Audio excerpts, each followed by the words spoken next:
Ada mitos, Mas, itu jadi sudah habis ditebang oleh orang-orang kita. Jadi mitos menjadi alat untuk menjaga kelestarian alam. Soal percaya mitos atau tidak itu Allah alam, tapi ini bisa menjaga karakter manusia yang rakus itu loh.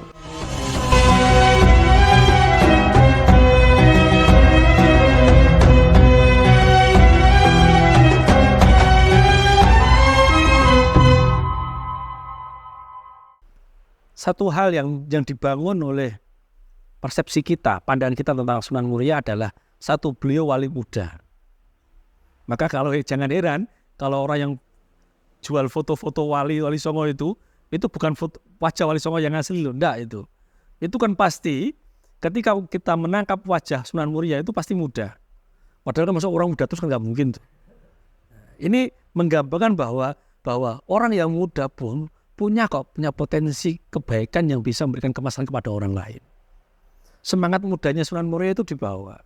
Semangatnya apa? Banyak yang sudah mengkaji Sunan Muria dalam aspek ekologis. Itu yang paling banyak. Kenapa kemudian Sunan Muria mewarisi parijoto, mewarisi buah duku, mewarisi sungai, mewarisi sumur, mewarisi alas.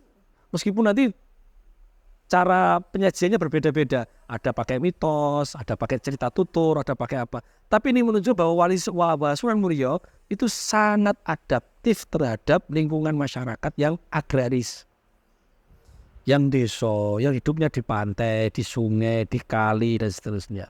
Aspek ekologis ini yang dipertahankan. Mitos cerita tentang Alas Jati itu kan menunjukkan bahwa menjaga kelestarian alam diwajibkan. Nyoba kalau nggak ada mitos, Mas, itu jadi sudah habis ditebang oleh orang-orang kita. Jadi mitos menjadi alat untuk menjaga kelestarian alam. Soal percaya mitos atau tidak itu Allah alam, tapi ini bisa menjaga karakter manusia yang rakus itu loh. Sumur, kali yang kemudian dikaitkan dengan Muria akhirnya dilestarikan oleh masyarakat. Dijaga sumber airnya, sumber mata dijaga. Penjagaan terhadap sumber mata air secara langsung akan berdampak kepada masyarakat sendiri. Maka kemudian dilarang buang sampah, dilarang ini, menjaga mata air, dilarang menebang pohon-pohon di sekitar sumur itu, di sekitar kali itu. Agar apa? Ini air terjaga dengan baik. Contoh, ketika mitos atau cerita masyarakat tidak diinterpretasi sedemikian rupa, yang ada adalah perlawanan atau mungkin perusakan alam. Seperti apa? Bulusan. Yang ada sekarang hanya ceritanya. Bulusnya sudah nggak ada. Sungainya tercemar. Saya ketika masih kecil, saya sering masih melihat bulusnya itu masih banyak.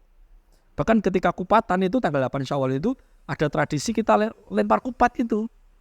Lempar ketupat ke air, nanti dimakan bulusnya. Sekarang sudah nggak ada. Karena apa? Orang dianggap itu cerita saja. Tapi semangat menjaga kelestarian alam hilang. Yang kedua adalah semangat egaliter. Sunan Muria itu tadi dikatakan hidup di kawasan Kudus Wetan yang masyarakatnya heterogen, warna-warni. Jadi adaptasi, ngewong ke wong, kemudian berbaur dengan masyarakat secara kultural itu menjadi tradisi yang populer. Pager mangko itu menjadi bukti bahwa hidup itu bertetangga itu harus baik. Kan itu pager mangko, kemudian tidak boleh kerasani tonggo, makan nati, makan jeroan, itu ajaran-ajaran sifatnya. Kenapa? Karena masyarakat kita heterogen, warna-warni.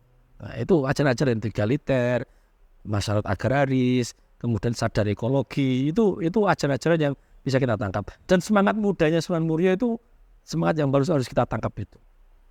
Itu seperti itu.